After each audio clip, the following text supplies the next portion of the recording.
Hello. Some more examples of your corrupt journalists who are unbelievably dishonest. Here's one. Does Mayor McTease plan to go to D.C. or stay in NYC?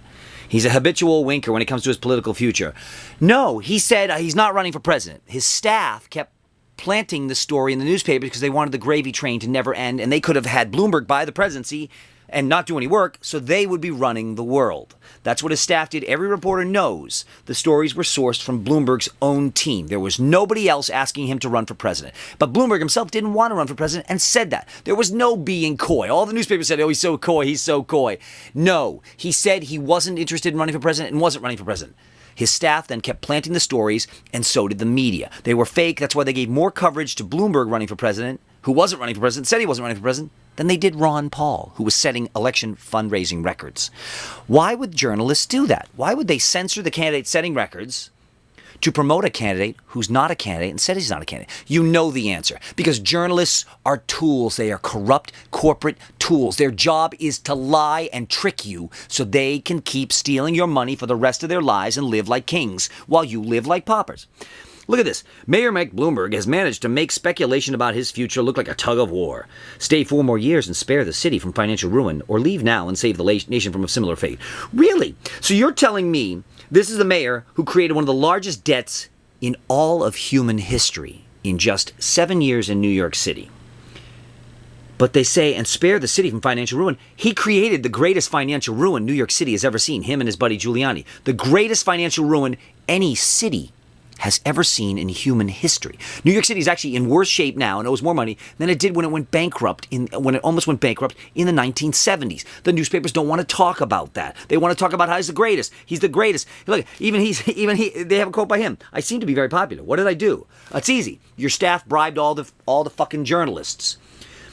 He's going to save the nation from a similar fate. What are you talking about? Bloomberg is one of the biggest people who are responsible for the entire financial meltdown of America. He was the biggest supporter of Bush and the Republicans, who created the largest debt ever seen in humankind history. This year's debt alone, record-shattering debt by these super fiscal liberals. But the newspapers continue to call them fiscal conservatives.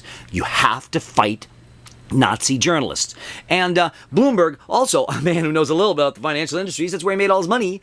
Bloomberg always supported the deregulation, which destroyed America. There's no debating that. In fact, you could arrest Bloomberg tomorrow on any of these things. You could arrest these journalists for any of these lies tomorrow. But no one will, because the government protects its own. You have a right to fight back, and you have an obligation to fight back. Kill a newspaper editor? No!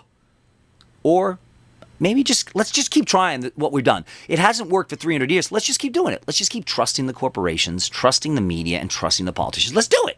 And maybe it's going to work out next time. It isn't. You have a legal right to fight back.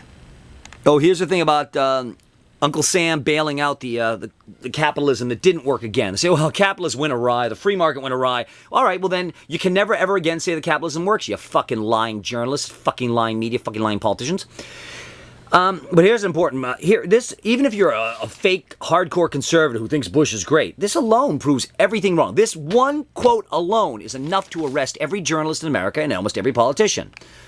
Section 8 of this is Christopher Dodd speaking. Section 8 of your proposal says the following: decisions made by the Secretary may not be reviewed by any court of law or any administrative agency. That's the Bush administration's wording in their bailout plan. Do you see that? Decisions made by the Secretary, who can spend your money any way he fucking feels like it, without being reviewed by any court of law or any administrative agency. That's what Hitler believed. That's what Stalin believed. That's what Mayor Bloomberg and Rudy Giuliani believed. Super neo-Nazi maneuvers. Autocratic, fascist maneuvers. They're saying, we do not think we should be, the law should apply to us. That's essentially the quote. We do not think if we do wrong, if we break laws, we cannot be punished. That's enough right there to arrest every journalist in America, every politician in America. They all told you that the Republicans stand for law and order, not those liberal Democrats. Well, that's not according to Bush's own words, his own team's words. They do not think they should have to obey laws. Do you understand that? Kill a newspaper editor or kiss your world goodbye. Journalists, root of all evil.